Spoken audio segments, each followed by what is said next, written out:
আসসালামু আলাইকুম। আপনারা সকলে কেমন আছেন? আশা করি ভালো আছেন। তো আজকে আপনাদের সামনে আমি একটা রান্না শেয়ার করব, সেটা হচ্ছে মহিষের ভুঁড়ি। আপনারা খান কিনা জানি না, তো আমরা এগুলা খাই। মহিষের ভুঁড়ি, মহিষ জবাই করা হয়েছিল, তো এটা আমি কিনে নিয়ে সিদ্ধ করে ধুয়ে ফ্রিজে রেখে দিছিলাম। আজকে আমি সেটা রান্না করব আর আপনাদের সাথে শেয়ার করব। তো দেখেন, এই যে ভালোভাবে আমি পরিষ্কার করে ধুয়ে নিয়েছি, টুকরো টুকরো করে কেটে নিয়েছি, সেই সাথে পেঁয়াজ কেটে নিয়েছি, মশলা বেটে নিয়েছি, জিরা বাটা, তেজপাতা, যা লাগে যাবতীয় আমি রেডি করে নিয়েছি। তো চলুন দেখা যাক, শেষ পর্যন্ত আমার সাথে থাকেন।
তো আমার রান্না করা শেষ। আমি এই দেখেন রান্না করে খাওয়ার জন্য বসে পড়েছি।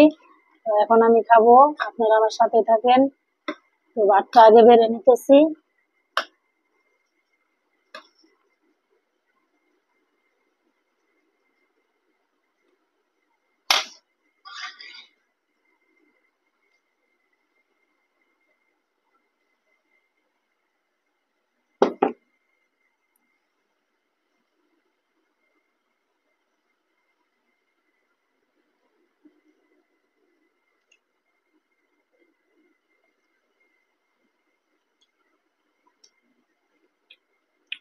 মাশাআল্লাহ, অনেক মজা হয়েছে তরকারি।